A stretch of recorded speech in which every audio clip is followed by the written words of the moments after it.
ملنے ملانے والوں کا سیشن مکمل ہوا تو وہ ریفریشمنٹ کھول دیا گیا۔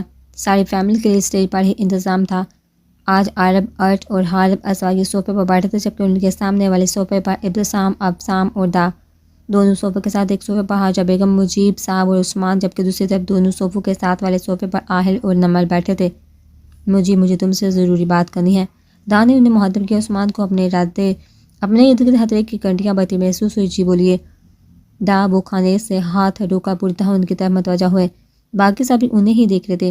عثمان کی بھی شادی کروا دو، ان کی بات پر اپنے خدشات کے غلط ثابت ہونے پر عثمان نے مصنوع شرما کا سر نیچے کر لیا۔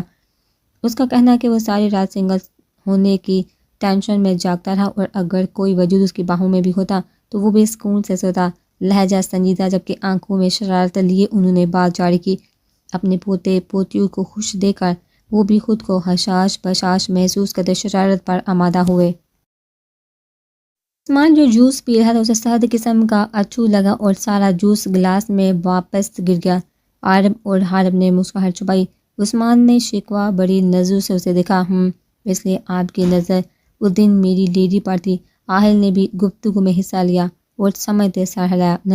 یہی نہیں تو تمہیں ضرور غلط فہمی ہوئی ہوگی، اس نے ہکلاتے کہا۔ باپ حضور اور اماں حضور جوتی کی نظروں سے اسے دیکھ رہے تھے۔ پہلے کیا کم کی تھی ان دونوں بھائیوں نے کہ اب دا نے اور باقی کی کثر یہ کمینہ نکال رہا تھا۔ کیوں بیٹا جی، کچھ زیادہ ہے، اکیلا پن نہیں محسوس ہو رہا آپ کو؟ مجیب صاحب نے کڑے تیور سے طنز کیا۔ اور کسی کو باہوں میں بھی بڑھنا ہے؟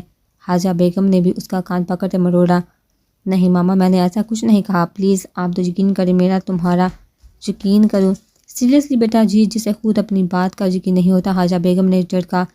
نہیں کرنا یقین تو پھر ٹھیک ہے، کہا ہے میں نے یہ سب اب کرے میرے اکیلے پن کا علاج مکمل ہوتی ہے بیزتی پر۔ اس نے چڑھ کر کہا، پہلے اپنی حرکتیں تو درست کر لو۔ لڑکی والے اگر پوچھیں گے تو آپ کا بیٹا کیا کرتا ہے تو ہم کیا کہیں گے کہ بھئی ہمارا بیٹا سحر کرتا ہے اور تو کچھ نہیں کرتا۔ اگر پھر بھی آپ کو اپنی بیٹی اس لنگور کے ساتھ بیاہنی ہے تو ہمیں کوئی اعتراض نہیں۔ ماما، میں بابا کے ساتھ جاتا تو ہوں آفس، اس نے احتجاج کیا۔ ارش اور اسوا کے چہرے پر بھی مسکراہٹ تھی، جو کہ عثمان کو مزید شرمندہ کر گئی۔ پتہ ہے مجھے، روزانہ میں سر کپا کر اٹھاتی ہوں، تب جا کر بوڑھے منہ بنا کر جاتے ہو۔ جب تک تم ذمہ دار نہیں ہو جاتے، کہیں بغیر آفس نہیں جاتے، تب تک شادی کے بارے میں سوچتا تو دور کی بات ہے۔ زبان سے بھی یہ کہنا انہوں نے سختی سے کہا۔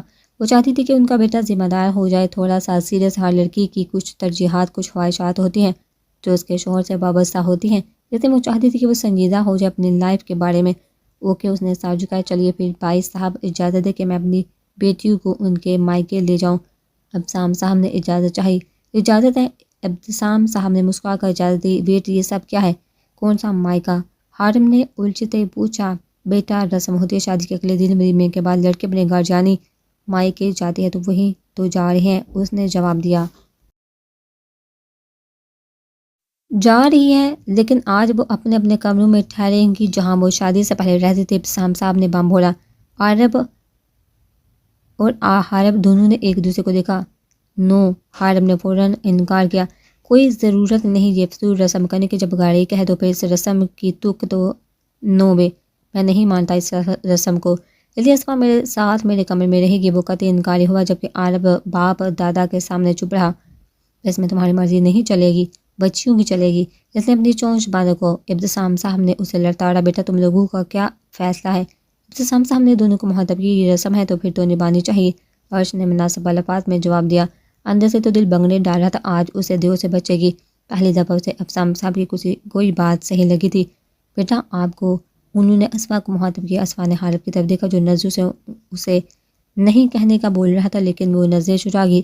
جیسا آپ لوگوں کو مناسب لگے، وہ اس کے علاوہ کیا کہہ دی کہ نہیں مجھے یہ رسم نہیں کرنی کیونکہ میرے شوہر نہیں کرنا چاہتا یہ رسم۔ سن لیا تم دونوں نے، ابتسام صاحب نے جتاتے کہا۔ عارب و حارب نے شکوہ بڑی نظروں سے دونوں کو دیکھا۔ اسوا شرمندگی سے نظریں جھکا گئی۔ ارش ہوں کر دیا ابتسام صاحب اور نمل کے ساتھ آگے بڑھ گئی۔ عارب و حارب دونوں اپنا سا منہ لے کر رہ گئے۔